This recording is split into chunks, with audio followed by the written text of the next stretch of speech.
ده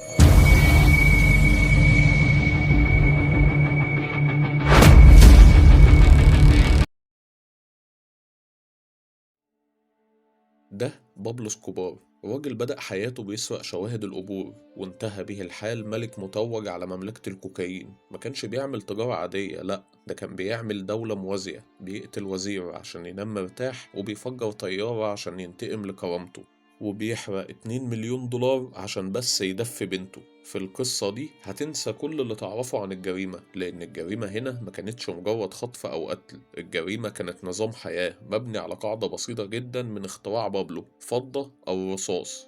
جهز نفسك عشان في الرحلة دي هنطلع على كولومبيا وهندخل أغرب سجن في التاريخ، وهنعرف إزاي مات الراجل اللي امتلك كل حاجة. في الحقول بتاعت كولومبيا ما كانش في مكان للأحلام الهادية. بابلو سكوبار ابن المزارع والمدرسة ما كانش بيشوف الفقر مجرد حالة اجتماعية عادية، كان بيشوفه إهانة شخصية. كان دايما بيفكر في الفلوس أكتر من أي طفل تاني. بيتقال إن في طفولته كان بيشارك أمه في بيع السندوتشات، لكنه كان بيشوف التجارة البسيطة دي مضيعة للوقت، ورغبته كانت إنه يكون في مستوى تاني خالص. والفترة بتاعت المراهقة بتاعته كانت قصيرة جدا. بابلو مكملش تعليمه، وده زود إحساسه إن التعليم عدو ليه. وأول جريمة حقيقية عملها ما كانتش التهريب، كانت في المدافن. كان بيسرق شواهد القبور ويبيعها. والحقيقة إن ده علمه حاجة مهمة: إن الفلوس ممكن تيجي من أي حاجة، حتى لو من مكان زي ده. بعد كده بابلو انضم لمدرسة إجرامية اسمها الأوتو بارتي، ودي ما كانتش عصابة مخدرات، لأ دي كانت زي شبكة منظمة لتهريب وبيع العربيات المسروقة. ومع العصابة دي اتعلم بابلو فنون الرشوة للمسؤولين الصغيرين والتزوير. كان بيسرق العربية ويغير رقم الشاسيه بتاعها وبعد كده يبيعها. ودي كانت قاعدة تدريبية ممتازة: ازاي تبني شبكة سرية وتدفع فلوس عشان محدش يسألك عن حاجة. وده كان الأساس اللي بنى عليه المملكة بتاعته. وفي السبعينات الكوكايين كان لسه في السوق بيبدأ. بابلو دخل على الخط كده بالصدفة، كان بيشتغل زي وسيط بين المعامل اللي بتنتجه والعصابة اللي بتنقل البضاعة للعاصمة. لكن الحقيقة إن بابلو كان شايف الموضوع من زاوية أحلى: ليه أنا أبيع الكوكايين بتاع ناس تانية وأنا أقدر أعمله بكميات حلوة؟ وسنة 1975 بابلو نظم أول عملية تهريب كوكايين كبيرة لأمريكا، كانت حوالي 14 كيلو. وفي نفس السنة اتقبض عليه في عملية من عملياته، وهنا بدأ الفساد بتاعه ينتشر بقى. بدل ما يدخل السجن دفع مبلغ كبير جدا للقاضي والضابط المسؤول، وبالفعل خرج. في عز جنون البداية بابلو اتجوز من فيكتوريا سنة 1976. فيكتوريا كانت لسه ما كملتش 16 سنة، وبابلو كان أكبر منها ب11 سنة كاملة.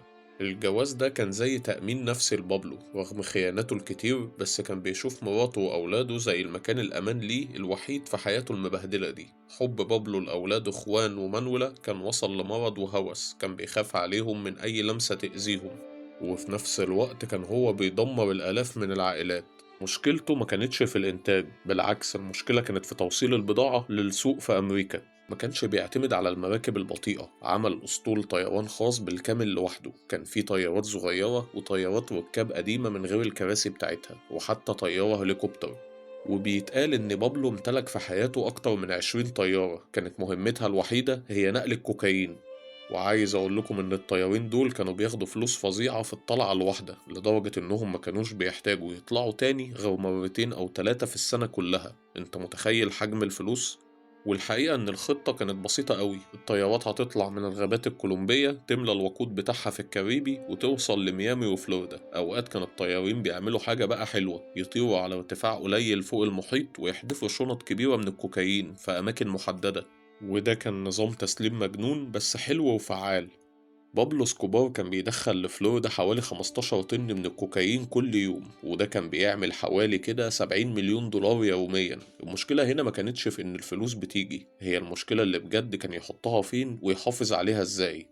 الفلوس ما كانتش بتتحط في البنوك، كانت عبارة عن أكوام ورق كبيرة جدا كان بيشيلهم في أماكن مستحيل حد يعرفها: مخازن تحت الأرض أو في جدران الحيطة أو جوه سقف الشقق.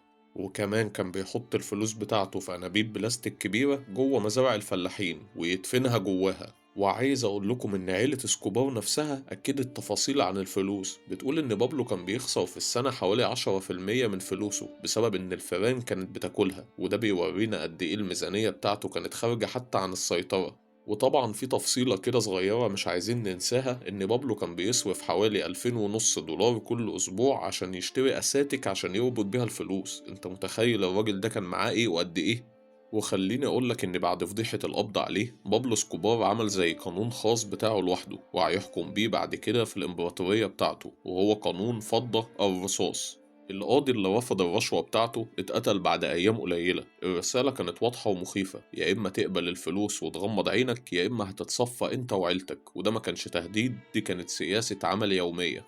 وفي الوقت اللي كان بابلو بيؤمر فيه بقتل القضاة، كان بيشتغل على صورة تانية بقى خالص لنفسه. ما كانش بيعمل الأعمال الخيرية دي عشان إنسانيته، لأ، ده كان بيعملها عشان يشتري أغلى سلعة في العالم، وهي الحماية الشعبية.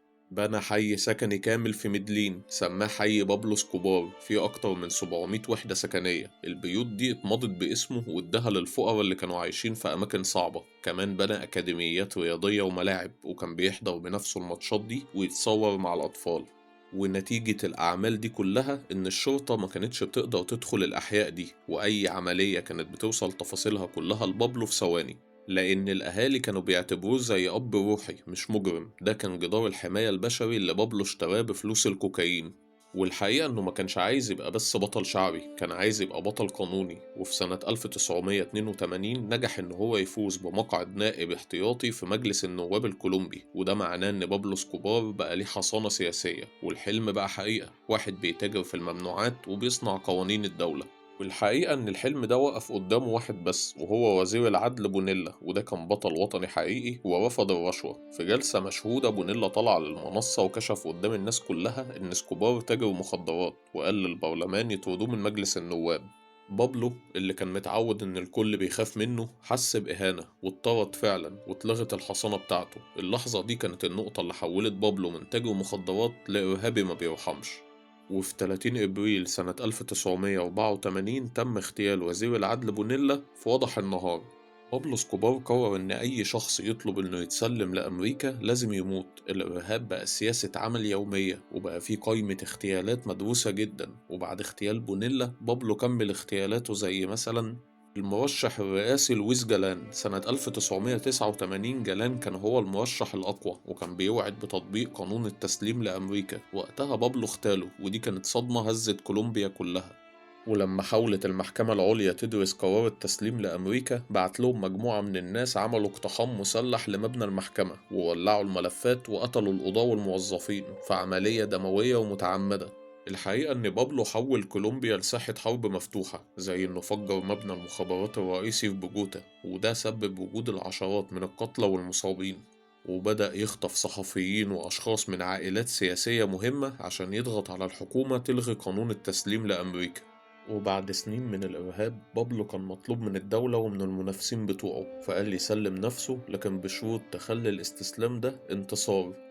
وكان الشرط الأول إن ما يكونش فيه قانون تسليم لأمريكا، وممنوع أي شخص كولومبي يتسلم لأي جهة أجنبية عموما، وبالفعل اتلغى. والشرط التاني يختار هو السجن ويبنيه بنفسه، ويكون الأمن فيه من ناس تبعه هو بيثق فيهم.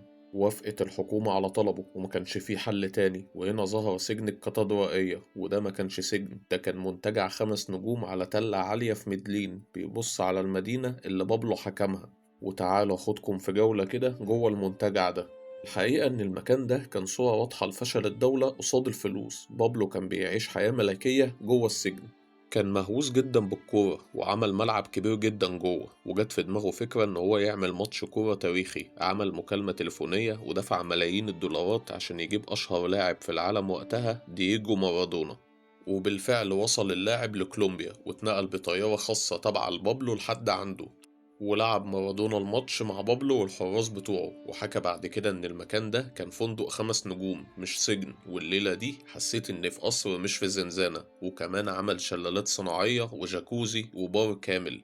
كان بيستخدم التليفونات بتشتغل بالقمر الصناعي عشان يمشي الدنيا وهو جوه ومن غير رقابة. كان بيستقبل عيلته يوميا، ويدخله الضيوف وشركائه في الجريمة. كانت زيارة السجن ده بتعتبر مكافأة مش عقوبة. بابلو كان عنده تلسكوب ضخم حطه جوه السجن عشان يشوف بيته اللي سابه في مدلين، وده بيوريك قد ايه بابلو كان قريب من عيلته، وقد ايه كان بعيد عن الإحساس بأي ذنب. المشكلة حصلت لما بابلو بدأ يقتل المنافسين بتوعه من جوه السجن. اكتشف إن اتنين من الشركاء بتوعه الكبار، مونكادا وجاليانو، بيسرقوه. اتصل بيهم عشان يجوا عنده السجن عشان يتفاوض معاهم، لكن بدل المفاوضات عذبهم وقتلهم جوه وهرب الجثث بتاعتهم لبره السجن. والحقيقة إن الفضيحة دي كانت كارثة دولية. الحكومة الكولومبية ما كانش قدامها حل غير إنها تحاول تنقله لسجن حقيقي تحت سيطرة الجيش. وفي يوليو 1992 لما وصلت القوات بتاعة الجيش لنقل بابلو، اكتشفوا إن بابلو هرب بالفعل. ما كانش محتاج يعمل نفق، لأ، بابلو مشى من الباب الخلفي بكل سهولة، استخدم الأنفاق اللي بناها بنفسه جوه السجن واختفى في الغابات اللي حواليها. والحقيقة إن اللي حصل ده دمر سمعة الحكومة الكولومبية ووزير العدل. وبعد الهروب ده بابلو بقى مطلوب من كله. ظهر تنظيم جديد اسمه لوس بيبس. دول ما كانوش مجرمين عاديين، دول كانوا أشخاص من عائلات الضحايا بيحاربوا بابلو بنفس قوته. المجموعة دي بدأوا إن هم يحرقوا ويدمروا ممتلكات بابلو كلها وقتل أي حد قريب منه، بما فيهم المحاميين والموظفين. والحقيقة إن هو بقى مضطر يهرب من العدالة ومن الانتقام الشعبي في نفس الوقت. كان بيتنقل بين شقق بسيطة ومبقاش عنده سيطرة على أي حاجة. الشيء الوحيد اللي كان بيكسر القاعدة عشانه هو العيلة بتاعته. وفي 2 ديسمبر 1993 بابلو كان مستخبي في ميدلين. عمل مكالمة مع ابنه خوان قعدت حوالي 20 دقيقة. المكالمة دي كانت النهاية. القوات الأمريكية والكولومبية استخدمت تقنية تحديد الموقع الثلاثي، وبالفعل قدروا يحددوا مكانه أثناء مكالمته مع ابنه.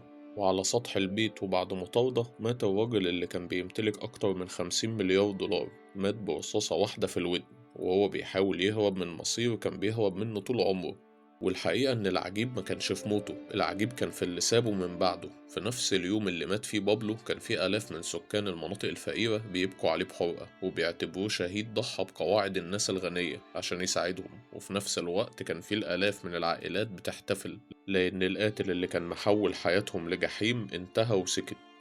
والحقيقة إن قصته هتفضل تحكي عن أغلى درس في التاريخ، إن بابلو قدر يشتري السياسيين والشرطة والفقراء والطيارين وحتى أشهر لاعبين كرة القدم في العالم عشان يلعب معاه، لكن بابلو اسكوبار ما قدرش يشتري الزمن أو الأمان أو حتى نهاية كويسة. كل الفلوس اللي جمعها بالكوكايين والدم ما منعتش إنه يموت لوحده ويكون مطلوب دايما، وكأنه ما كانش حيلته حاجة في الدنيا. ودي كانت قصتنا النهاردة. لو الحلقة عجبتكم ما تنسوش اللايك والاشتراك.